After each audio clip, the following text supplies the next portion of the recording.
Sup everyone, this is Karak from ACG coming at you rip-roaring and ready to go as I bring to you the half-transformer, half-jet-ski racing title, Riptide GP Renegade, which, when everything really boils down to it, could have just been called Jet Ski Game, the fake storying. But whatever, it's made by Vector Unit and it's out on the 26th of July, 2016. In Riptide, you're racing transforming jet skis in the future, flying around the watery tributaries of toppled fictional cities on various NASCAR-decked-out vehicles. Listen, when you really think about it, gamers have been enjoying jet ski games since the dark ages. Jet Moto brought me Mountain Dew on the PlayStation brand far before Jeff Keighley brought Doritos, so getting this game is actually fairly exciting to me as a gamer. I spent more hours in Jet Moto than I ever did schooling the year it came out, which explains both the F average and the reason why I'm not something useful to humanity like a doctor, but instead reviewing video games. So let's sit back and look how Riptide GP Renegade holds up, shall we? So as always, if you like the video, maybe subscribe. So here's the review for Riptide GP Renegade. Transformers barely more than meets the eye, every enemy's a robot, why aren't you, and flooding entire cities just because, you know, it's hilarious.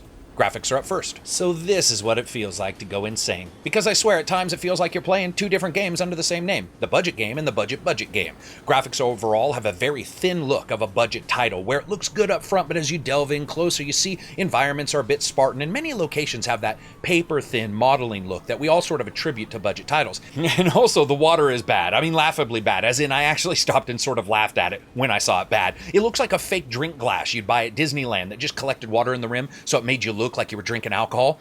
When boring through water, their poorly done transparencies and just cheap overall look, hey, it's blue liquid so it must be water textures, are just sorely lacking in next-gen polish completely. This isn't Just Cause 3 water. Hell, it's not even Just Cause 2 water. Hell, it's not even Just Cause 1 on the 360 water. But you know what, I have to hand it to him at the same time, because at times for a budget title, it's not bad, with a good look of various flashy effects being thrown around, and an artistic style which is a bit Minority Report, a bit Mountain Dew commercial, strained through a time filter from 20 years from now. Now, when vehicles go into turbo boost, they transform, which is actually a very cool little visual treat, as each vehicle sort of goes from extreme to extreme amazing jet machines. Now, it's not bad at all, and some of them look very cool when they transform.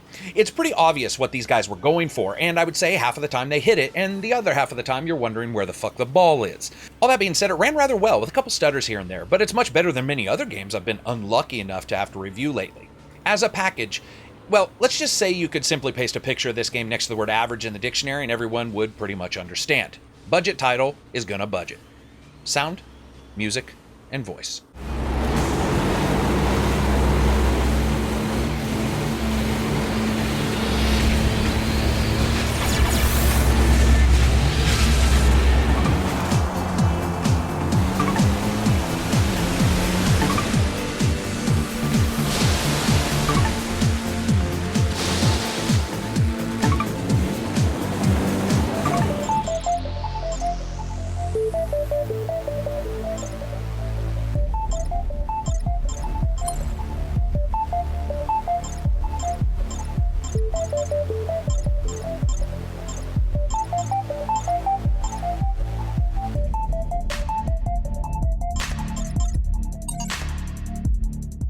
Let's change this sucker up, sounds up first. You know, it's not bad, though I'm not a fan of the default metering and layering for the environmental sounds, and the wind and the rain and the tornado sound cool enough. They also sound like you're actually in one, which isn't that fun for gamers, drowning out sort of everything else. The slap of water against the body of the jet skis is pretty slick, and it has a cool whine to the engine when you come out from a half-submerged dive that you went into when you jumped off a giant wave prior. I'd say pretty average sound. Music. You know, actually, I really sort of dug it. It's that kind of music you'd expect from a racer, lots of driving synth chords with moments of ambience between them that all speak of summer, and that one time you tried to jump your BMX but that damn ramp flipped up and caught your back wheel. I really wasn't expecting much, and I would never listen to this outside the game, but I would be lying if I didn't really enjoy a couple tracks and have to say it to you guys. And while nothing special, it's not easy to fit tracks in really well to a game like this anyway, and for the most part I think it did a pretty good job. It faded in and out depending on what you were doing, and while I can say the reasoning for that I see, there were a couple times though that it did bother me. It's almost like action dynamic, but only if the action involves a jump, which while a lot of the game does, it needlessly breaks up the tracks when you basically come off of a jump, you hit the water, and then the music just sort of fades out completely. It's almost like it was a little bit behind the action at times. That being said, when it was playing, I did enjoy it. Voice. Barely any, a couple synthesized voice here and there, not enough to really rate. Moving on. Gameplay. Not gonna lie, I was completely surprised by what the game offers when you turn it on.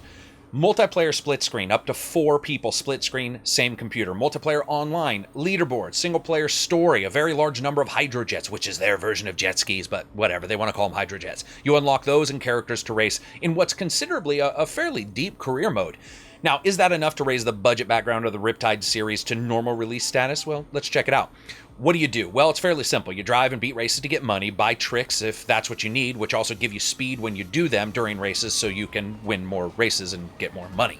After a number of races in the career, you can do a boss race, and if you win, you get their hydrojet thingy, which usually is a better stepping stone to moving forward than your last one. Now, when I say moving forward, I really actually mean just doing a lot of the same races again, but we'll talk about that later. Unfortunately, there's a lot of problems, one of them being the AI. Well, maybe I should just say they're cop AI. Yeah, I said cops, because in some levels that are based in urban areas, the cops leap up on their own jet skis and hunt you down, and when I say you, I mean you, as in the player, and simply no fucking one else.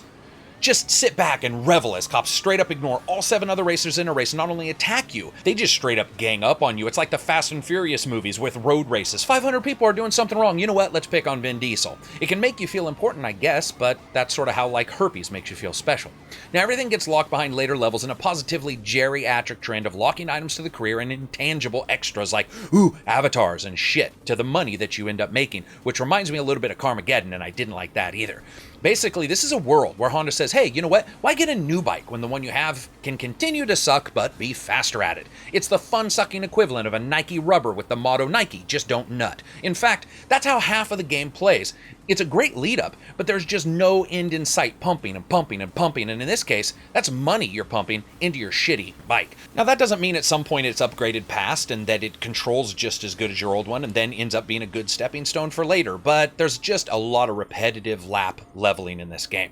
Now, let's talk about water physics for a second, because, hey, this game's all about that. At times, it feels like, hey, man, I'm in the groove, channeling down a water slip and slide that someone created in the sewers of a futuristic world, and then the next thing you know, you're bouncing around like you're in one of those damn magic castles. It's just the craziest thing ever. The rebounding effect off waves is insane, and add to that the control issues because you don't have the ability to dive or rock weight back and forth, and you're stuck driving a jet fuel-powered turd, which might be good enough for NASCAR's serial left-turners, but it's not good enough for me. Now here's the thing, aside from a couple quibbles about the control, I was actually able to dial it in fast, and despite any other issues I had, if I failed at a race and returned, the inevitability of my increase in performance was almost guaranteed, despite the fact that I might have been moving up or down within the different hydrojets.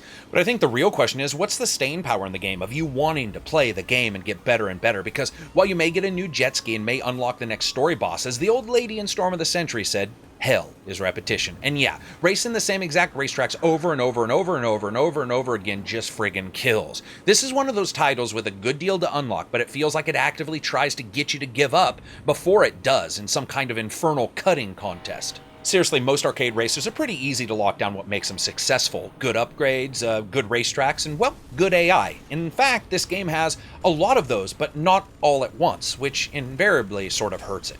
Fun factor.